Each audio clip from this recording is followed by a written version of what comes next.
ഈ ഒരു question ട്രിഗ്നോമെട്രിനെ base ചെയ്തിട്ടുള്ള ഒരു ക്വസ്റ്റ്യൻ ആണ്. ഇതിനകത്ത് പറയുന്നത് if cos square theta plus cos തീറ്റയുടെ വാല്യൂ 1 ആണെങ്കിൽ then sine raise to 12 theta plus 3 sine raise to 10 theta plus 3 sine raise to 8 theta plus sine raise to 6 theta plus 2 into sine raise to 4 theta plus 2 into sine raise to 2 തീറ്റയുടെ value കണ്ടുപിടിക്കാനാണ് പറഞ്ഞത്. Okay, ഇങ്ങനെയുള്ള ക്വസ്റ്റ്യനിൽ ആദ്യമേ ചെയ്യേണ്ട നമ്മൾ ചെയ്തു വെക്കേണ്ട step എന്ന് പറയുമ്പോൾ ഈ ഒരു ഐറ്റം തന്നിട്ടുണ്ടെങ്കിൽ നമ്മൾ ഇതിനു മുമ്പുള്ള ക്വസ്റ്റ്യനിൽ ചെയ്തിട്ടുണ്ട്.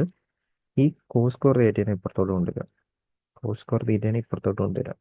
അപ്പോൾ നിങ്ങൾക്ക് കോസ് തീറ്റ എന്ന് പറയുന്നത്, കോസ് തീറ്റയുടെ വാല്യൂ എന്ന് പറയുന്നത് 1 minus cos square theta means sine square theta എന്ന് പറഞ്ഞു കിട്ടും. സൈൻ സ്ക്വയർ തീറ്റ എന്ന് പറഞ്ഞു കിട്ടും. ഇനി രണ്ട് സൈഡിലും സ്ക്വയർ ചെയ്യാമെന്ന് വിചാരിക്കാം. രണ്ട് സൈഡിലും സ്ക്വയർ ചെയ്യാന്ന് വിചാരിക്കാം. ഇവിടെ കോസ് സ്ക്വയർ തീറ്റ, ഇവിടെയാണെങ്കിൽ സൈൻ റേസ് ടു 4 തീറ്റ എന്ന് പറഞ്ഞു കിട്ടും. സൈൻ റേസ് ടു 4 തീറ്റ എന്ന് പറഞ്ഞു കിട്ടും. ഇനി വേണമെങ്കിൽ ഈ അണ്ടർലൈൻ ചെയ്യുന്ന ഇക്വേഷനിലോട്ട് അത് സബ്സ്റ്റിറ്റ്യൂട്ട് ചെയ്ത് കഴിഞ്ഞാൽ നമുക്ക് sine raise to 4 theta, sine raise to 4 theta plus sine square തീറ്റയുടെ വാല്യൂ 1 എന്ന് പറഞ്ഞു കിട്ടും. പ്ലസ് സൈൻ സ്ക്വയർ തീറ്റയുടെ വാല്യൂ 1 എന്ന് പറഞ്ഞു കിട്ടും. ഓക്കെ, അതവിടെ ഇരിക്കട്ടെ.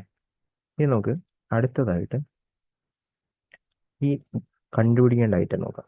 കണ്ടുപിടിക്കേണ്ട ഐറ്റം ഇവിടെ നോക്കിക്കഴിയുമ്പോൾ തന്നെ സൈൻ റേസ് ടു 12 തീറ്റ ഉണ്ട്, ദെൻ 3 ഇൻറ്റു സംതിങ് ഉണ്ട്, 3 ഇൻറ്റു സംതിങ് ഉണ്ട്, sine raise to 6 theta. Most probably ഈ ഒരു ഐറ്റം വരുന്നതെന്ന് വെച്ച് കഴിഞ്ഞാൽ A plus B the whole cube എന്ന് പറയുന്ന ഫോർമാറ്റിലായിരിക്കും. A plus B the whole cube എന്ന് പറയുന്ന ഫോർമാറ്റിലാണ് ആയിരിക്കണം. അപ്പോൾ നമ്മൾ ചെക്ക് ചെയ്യണം സൈൻ റേസ് ടു 12 തീറ്റ. അപ്പോൾ സൈൻ റേസ് ടു 12 തീറ്റ ക്യൂബായിട്ട് കിട്ടണമെങ്കിൽ വരേണ്ട വാല്യൂ സൈൻ റേസ് ടു 4 തീറ്റ വേണം. പ്ലസ് ഇവിടെ സൈൻ റേസ് ടു 6 തീറ്റ, അത് വരണമെങ്കിൽ സൈൻ സ്ക്വയർ തീറ്റ വരണം. ഞാൻ എന്നിട്ട് ഇതൊന്ന് ജസ്റ്റ് ക്യൂബ് എടുത്ത് നോക്കുവാണ്, ഓക്കെ ആണോ എന്ന് ചെക്ക് ചെയ്യാൻ വേണ്ടി ക്യൂബ് എടുത്ത് നോക്കുകയാണ്. അപ്പോൾ ഏതായാലും സൈൻ റേസ് ടു 12 തീറ്റ വരും, സൈൻ റേസ് ടു 12 തീറ്റ വരും plus 3 into A square, A square എന്ന് പറയുമ്പോൾ ഇതിൻ്റെ square sine raise to 8 theta into 8 theta into D sine square theta plus അടുത്ത 3 into sine raise to 4 theta into B square, B square എന്ന് പറയുമ്പോൾ ഇതിൻ്റെ square sine raise to 4 theta തന്നെ, sine square തീറ്റയുടെ square sine raise to 4 theta, then sine raise to 6 theta. ഈ ഒരു item എന്ന് പറയുന്നത് sine 10 theta, sine raise to 10 തീറ്റയാണ്. അതുപോലെ തന്നെ ഈ ഒരു ഐറ്റം എന്ന് പറയുന്നത് സൈൻ റേസ് ടു 8 തീറ്റയാണ്. അപ്പം നമുക്ക് ആക്ച്വലി വേണമെങ്കിൽ ഈ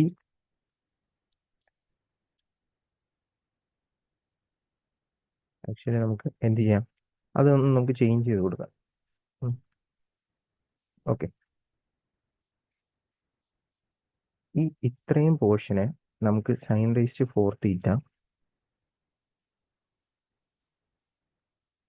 പ്ലസ് സൈൻ സ്ക്വയർ തീറ്റ എന്ന് എഴുതാം, sine square theta the whole cube എന്ന് എഴുതാം. ഓക്കെ, പ്ലസ് ബാക്കിയുള്ളത് 2 into sine raise to 4 theta വരും പ്ലസ് സൈൻ സ്ക്വയർ തീറ്റ എന്നും പറഞ്ഞ് വരും. ഓക്കെ, നമ്മൾ ഓൾറെഡി കണ്ടുപിടിച്ച് വെച്ചു ഈ ഒരു ഐറ്റത്തിൻ്റെ വാല്യൂ 1 ആണ്. അതിവിടെ കൊണ്ട് സബ്സ്റ്റിറ്റ്യൂട്ട് ചെയ്ത് കഴിഞ്ഞാൽ 1 ക്യൂബ് പ്ലസ് 2 ഇൻറ്റു 1 ആണ് നമുക്ക് കണ്ടുപിടിക്കേണ്ടത്. അതിനർത്ഥം കണ്ടുപിടിക്കേണ്ട ആൻസർ എന്ന് പറയുന്നത് 3 ആണ് ഈ ഒരു ക്വസ്റ്റ്യൻ ആൻസർ വരുന്നത്. ചില സമയത്ത് ഇതിൽ തന്നെ ഓൾട്ടർ ചെയ്തിട്ടും ക്വസ്റ്റ്യൻ ചോദിക്കാറുണ്ട്. അതായത് ഇതിൻ്റെ കൂടെ -2 വരും, അപ്പോൾ ആൻസർ അതിനനുസരിച്ചൊക്കെ ചേഞ്ച് ചെയ്ത് വരാറുണ്ട്. ഈ ഒരു ക്വസ്റ്റ്യൻ പല ടൈപ്പിൽ ചോദിക്കാറുണ്ട്. സോ ഇതായിരിക്കും ഈ ഒരു ക്വസ്റ്റ്യൻ്റെ ഫൈനൽ ആൻസർ ആയിട്ട് വരുന്നത്.